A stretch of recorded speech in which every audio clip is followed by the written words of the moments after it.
Hey there. So, we're going to talk about something that unfortunately is just a part of our modern world scams. But here's the thing, and this is the good news they're actually pretty predictable.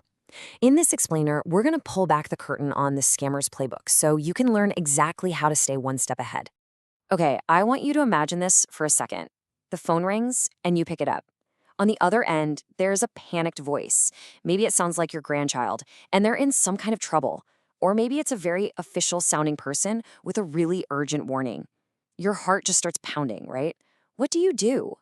That moment, that feeling of uncertainty, that is exactly what we're going to tackle today.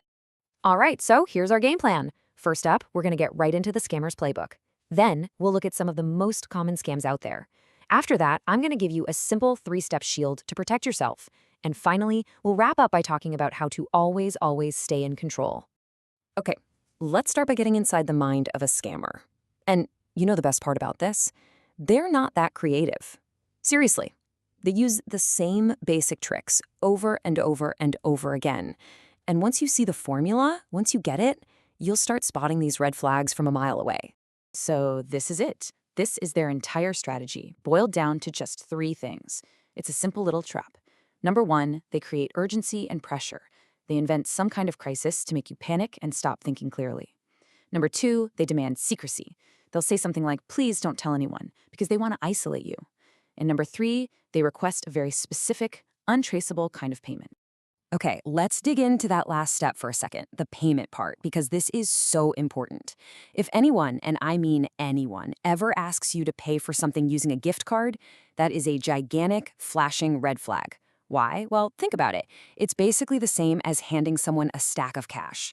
Once you give them those numbers on the back, that money is gone. Poof. And just remember this, no real company, no government agency is ever going to ask for payment that way. All right, on to section 2, recognizing common scams.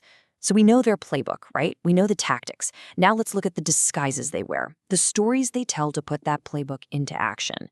Now this one is just particularly cruel because it really preys on your love for your family. Here's how it works. A scammer calls you, pretending to be your grandchild. They'll say they've been arrested or they were in a car accident, some kind of terrible trouble. And you can see how they use all 3 tactics, right? There's the urgency of the crisis, the plea for secrecy, don't tell mom and dad, and of course, the demand for money right away. And here's another one you've probably heard of. You get a call completely out of the blue. Or maybe a big, scary message pops up on your computer screen saying you've got a virus. The person on the phone will claim they're from Microsoft or Apple and that for a fee, they can fix it right now. Of course, it's all a complete lie. They're just creating panic, making you worry about your computer to pressure you into paying for something you absolutely do not need. So what's the big takeaway here? It's actually a really simple but powerful rule to live by. If you didn't start the conversation, you can't trust it. Think about it. Government agencies aren't going to call you out of the blue demanding money. Tech companies are not going to randomly call you about a virus. If that call or that message comes to you unexpectedly, your guard needs to go up immediately. Okay, section 3, your 3-step shield. We've seen their playbook, we've seen their disguises. Now for the really empowering part, your defense. This is a simple, powerful plan you can use every single time you feel that pressure or that flicker of uncertainty. So here it is, your new protocol. 3 simple steps. First, just stop and breathe. Seriously, take a deep breath. Scammers need you to panic. That's how they work. A simple pause completely breaks their spell. Second, verify the story on your own. This is absolutely the key step. And third, once you've paused and you feel like something's not right, just hang up or delete the email. You don't owe them a single word. And when we talk about verifying, there is one golden rule. If that call is supposedly from your grandchild, you hang up and you call them or their parents on a number you already have, a number you know is real. If it's your bank, hang up, flip over your debit card, and call the number on the back.